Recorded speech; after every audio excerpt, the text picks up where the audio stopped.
역사란 무엇인가? 대한민국의 어느 보수 인사의 동영상을 한번 보면서 역사에 대해서 한번 생각해 보겠습니다. 동영상 틀어주시죠.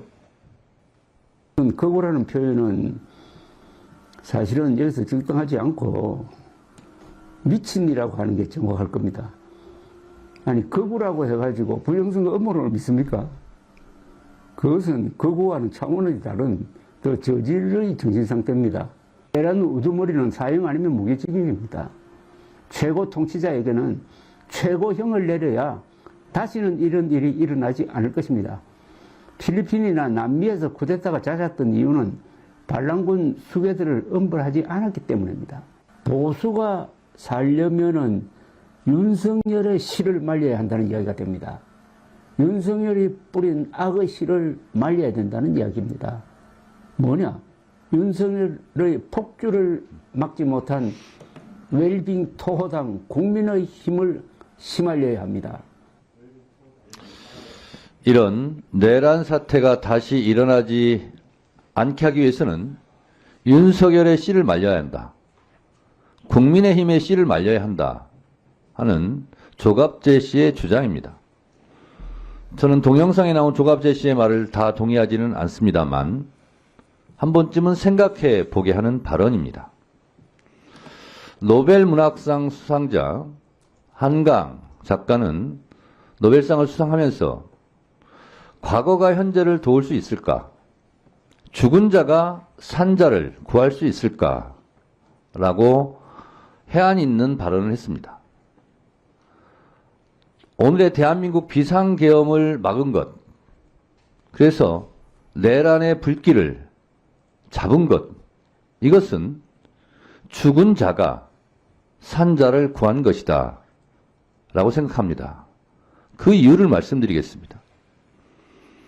예전의 헌법은 독재자, 통치자들의 영구 집권이나 집권 연장 음모를 위한 놀이개, 장난감이었습니다. 1980년, 87년 6월 항쟁을 통해서 새롭게 개정된 현재의 헌법, 다시 말해서 헌법 77조 5항, 재적 의원 과반수로 비상계엄을 해제할 수 있다는 조항이 없었다면 저도 이 자리에 없었을 겁니다. 아마 체포되어서 사살되었거나 아니면 야국방망이로 지금도 맞고 있을지 모릅니다. 이 헌법이 77조 5항이 박종철, 이한열 열사의 죽음의 핏값입니다.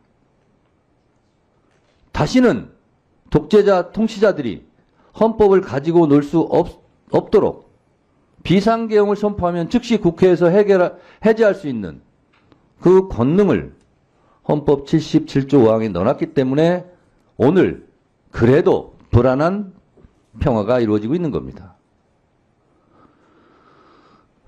8월 14일까지 친일파다가 8월 15일 해방이 되자 8월 16일부터 독립운동하는 사람들이 있습니다. 역사의 변절자들을 씨를 말려야 됩니다. 그런 면에서 조갑재 씨가 한 말에, 저 말에 대해서는 저는 동의합니다. 프랑스가 똘레랑스 관용의 나라, 문화예술의 강국이 될 수 있었던 것은 나치 부역자들을 공소시효를 없애면서 민족 반역자에 대해서는 끝까지 추적하고 처벌했기 때문에 오늘의 프랑스가 있는 겁니다. 우리는 반민특위가 좌절되면서 친일파 척결을 하지 못했습니다.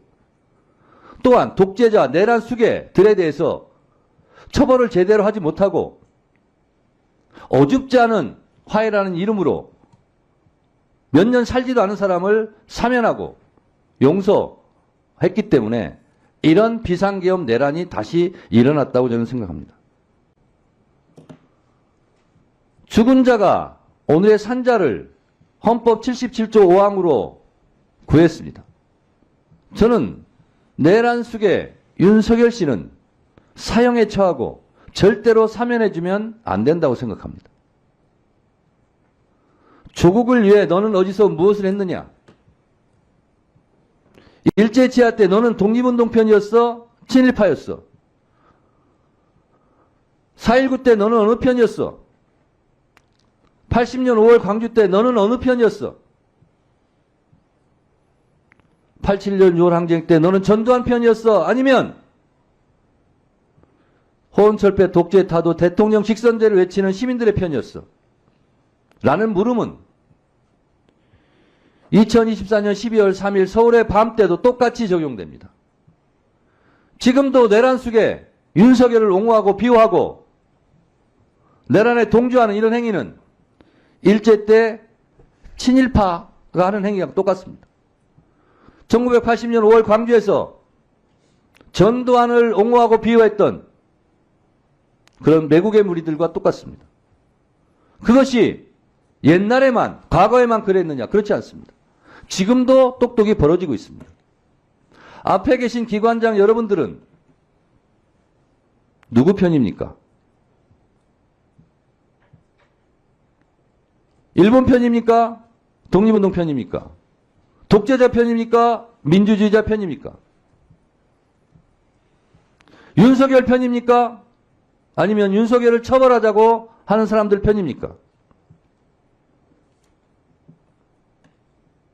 목숨이 왔다 갔다 하고 수많은 사람들이 피를 흘리면서 쌓아온 민주주의의 금자탑을 무너뜨리려고 하는 이 반역의 무리, 반동의 무리들에 대해서 여러분들이 갖고 있는 기관장들이 갖고 있는 그 권한을 제대로 사용하지 않는다면 후세 오동훈 공수처장 당신은 2024년 12월 당신은 어느 편이었어?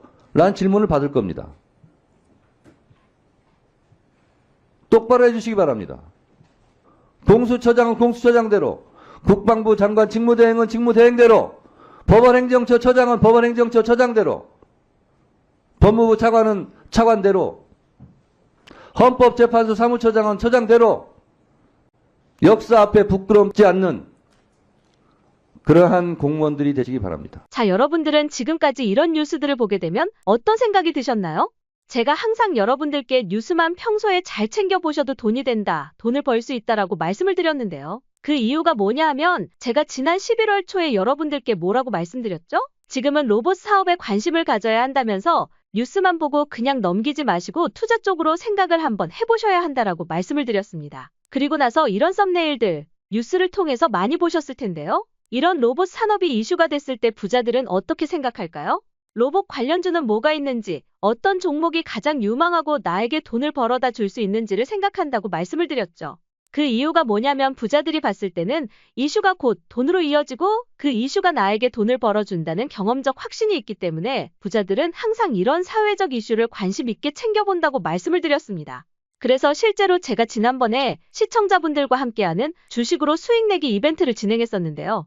당연히 100% 무료로 진행했고 여기 보시면 저한테 구독이라는 문자 남겨주신 모든 시청자분들께 이렇게 로봇 관련주 중에 가장 급등할 확률이 높은 딱 두산 로보틱스 한 종목만을 여러분들에게 추천드렸습니다.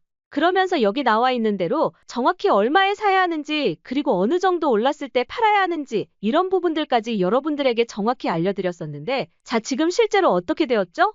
오른쪽을 보시면 아시겠지만 제가 11월 초에 문자로 이 두산 로보틱스를 소개해드리고 나서 한 달도 지나지 않아 곧바로 이렇게 주가가 2배 이상 급등이 나왔습니다. 그래서 당시에도 굉장히 많은 분들이 제가 드린 이 한 종목만 가지고도 많은 수익을 내실 수가 있었을 텐데요. 다시 한번 축하드린다고 말씀드리면서 이번에도 마찬가지입니다. 최근까지 꾸준히 이슈되고 있는 게 이 우크라이나 러시아 하마스와 이스라엘 전쟁이 극에 치달으며 피해가 나날이 커지고 있는 것이기 때문에 전쟁에 필요한 물자나 의료 지원 물품들이 반드시 필요할 수밖에 없는데요. 그럼 당연히 이와 관련된 종목들이 부각받을 수밖에 없고 그중에서도 전쟁을 실제로 해본 경험이 있는 우리나라에서 의료 수준이 높은 기업들 중에 한 곳이 대장주 역할을 하며 피해 지원을 위한 돈이 몰릴 것이다라고 당연히 우리가 이쪽으로 생각해야 된다는 겁니다. 그래서 이번에도 지난번과 똑같이 저에게 구독이라는 문자를 보내주시면 제가 물자 지원 관련주 중에 앞으로 대장주 역할을 하면서 주가가 가장 크게 급등을 할 한 종목만을 구독자분들에게 문자로 종목명과 사고 파는 시점까지 모두 알려드릴 거예요.